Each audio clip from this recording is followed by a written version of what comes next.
we're going to talk about the NFL head coaches now.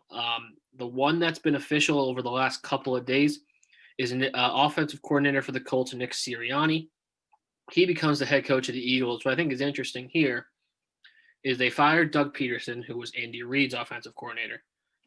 And when they replaced him, they got Nick Sirianni, who was Frank Reich's offensive coordinator, who was the offensive coordinator when they won the Super Bowl. So they just don't like to get more than 6 degrees of separation away from themselves, which is very interesting.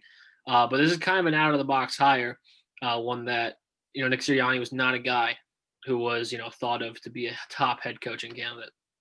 Yeah, I mean, for this one, I think it's just interesting because the Eagles are in a very bad situation as a franchise. They can kind of go two avenues. They can get rid of all their veterans, and they can kind of do this rebuild here. And I think that's a possibility, especially if they move towards Jalen Hurts. But then you could also kind of restructure a lot of those contracts. Maybe if Wentz gets fixed, because I guess maybe the Eagles think that just because a guy like Sirianni was under Frank Reich, and Frank Reich did such a good job with Carson Wentz. I mean, to me, that's too far, along the succession, but I guess that was their thinking there. And they're just in a really tough spot. So I don't know if the large coaching candidates, I don't know if they wanted that job because they're just such in a bad spot. And especially where that locker room is, like Doug Pederson, I think screwed himself with that whole debacle on week 17. And again, that cost him his job, I think, just between everything. And again, I feel like this is just it's an interesting hire because it is really close to Frank Reich, who was the offensive coordinator, and maybe they're thinking the thing with Wentz will work out, and they gave Wentz all that money. It's a bad situation, and you give a young guy a shot, but I mean, I don't see how this works out really well for them. Yeah, it's going to be something to watch because we just don't know who he is. Yeah. And I think I heard something that was interesting. It's like, why didn't they just keep Frank Reich, but Doug Pederson just won the Super Bowl?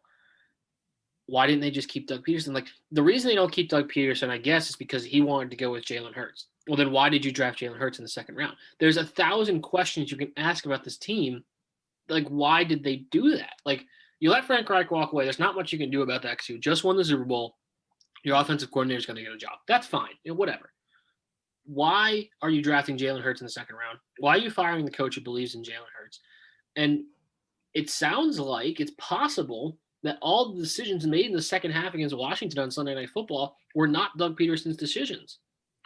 So the idea of Jeffrey Lurie and Howie Roseman being allowed to hire a new coach, and Jeff Lurie putting his faith in Carson Wentz and Howie Roseman is a complete disaster in Philadelphia. Granted, they just won a Super Bowl, so I don't necessarily feel bad for them, but it's a weird hire. It's weird. Clearly, he was the guy who just came in and was like, yeah, Carson Wentz definitely better than Jalen Hurts. Don't worry about that. Yeah, I got it. Don't worry. Like, that's just why. Like, it was one question interview. Do you think Carson Wentz is better than Jalen Hurts? Yes, congratulations. Like, you got the job. Like, that's it was just, it's weird because I think someone's lying. Like, all these questions between that organization, it's just, it doesn't make sense. And something's wrong there. Like you said, like, why would you draft Jalen Hurts if you feel like Carson Wentz the guy? Because if Wentz struggles, you knew this situation was going to come up, and it did.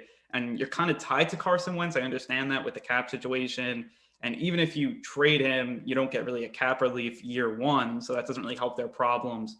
But to me, it's just like, I mean, who would want this job? I mean, I guess that was the whole thing. Do you want Carson Wentz to be the quarterback? Okay, check mark. But like, I mean, you look at everyone that they even interviewed, like they interviewed the Saints defensive coordinator. Like, that doesn't make much sense. Like, why would you want a defensive guy with this team? That's just like, I mean, they have to figure out the quarterback. And again, it's definitely nothing against Sirianni because he could be really good. Like, I don't really know a lot about him, and I don't want to say like, oh, he's awful. But I mean, I feel like it's an odd hire, and something's up there. I don't know what it is. And like, if you told me next year, like fast forward, and they went 4-12, and they fired this guy after 1 year, I wouldn't be surprised. That's all I'll say.